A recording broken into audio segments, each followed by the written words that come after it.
As you can imagine, it is a challenging, difficult morning. George is on the scene in Florida where another community is in disbelief, shocked by devastating violence, this time at that Florida high school on Valentine's Day. This image, one that has become all too familiar. Students evacuating with their hands up. The suspect in that deadly shooting is now in custody. New images this morning showing him being taken to jail. George is outside that school. Good morning to you, George. Good morning, guys. That is the school right behind me, Marjorie Stoneman Douglas High School. It is a huge school, 10 buildings, more than 3,000 students. And if you ask people here in Parkland, why did you move to Parkland? They say it is for that school, one of the top schools in the state. Parkland consistently voted one of the safest communities in America until today. Here's what we know at this hour. At least 17 people have been killed, students and adults. At least 15 injured, and the shooter, 19-year-old Nicholas Cruz, is in custody. This is the 18th school shooting already this year. It is just mid-February. Our full team is here this morning. We're going to hear from students inside that school and the heroes who helped save the lives. I want to start with Victor Akendo here. He's covered South Florida for many years. This community hits so hard. George, South Florida's never seen anything quite like this before. Marjorie Stoneman Douglas High School will be closed for the rest of the week after just an unimaginable day. We want to warn you, some of these images might be disturbing. At 2 in the afternoon, gunshots ring out in this South Florida high school. Terrified students hiding in classrooms during the gunman's rampage. Oh my God!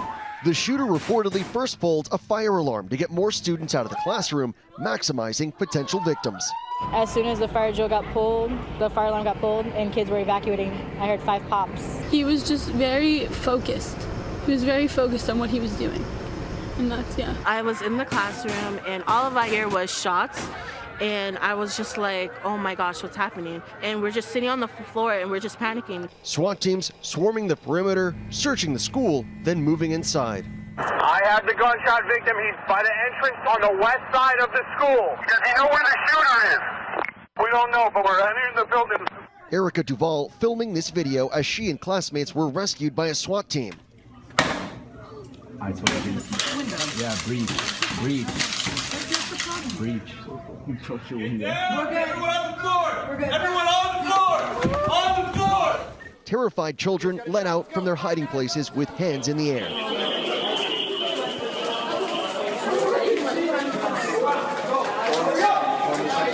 Students in this classroom waiting in horror for help to arrive.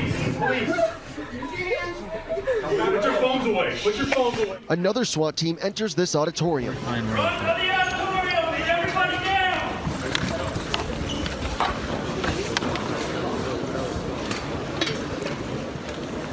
In this classroom, screams of anguish as police lead students to safety.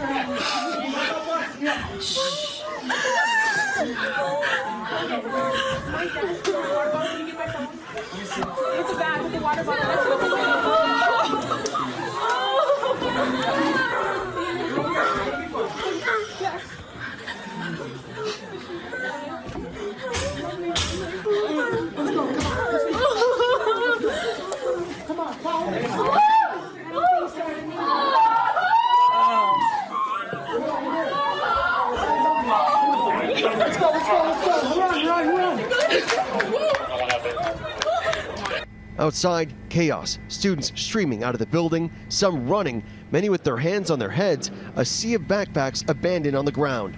Emergency vehicles rushing to the scene, paramedics in a race to save the wounded. Scenes of relief as parents comforted children who reached safety. This mother was actually right outside the school when the gunfire began. What did you hear? What did you see? I heard bang, bang, bang, bang, bang, bang, and then I texted him and my other son, found out that my other son got out, found him at Walmart, brought him home with a few friends, and then I had been circling waiting for Adam to call me.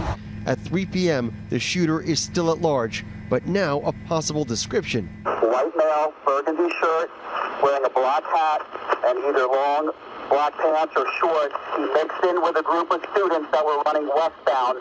Just before 4 p.m., the 19-year-old suspect, Nicholas Cruz, captured and taken into custody. We have a shooter in custody after he committed this horrific, homicidal, detestable act. The community now struggling to make sense of the unspeakable. You come to the conclusion this is just absolutely pure evil. This has been a day we've seen the worst in humanity. Tomorrow is going to bring out the best in humanity as we come together to move forward from this unspeakable tragedy. We have already started to see the community come together here, parents and students consoling each other well into the night. And George, for the families of the victims, they'll need that support now more than ever. They are going to need a lot of time and a lot of support. Victor, thanks very much.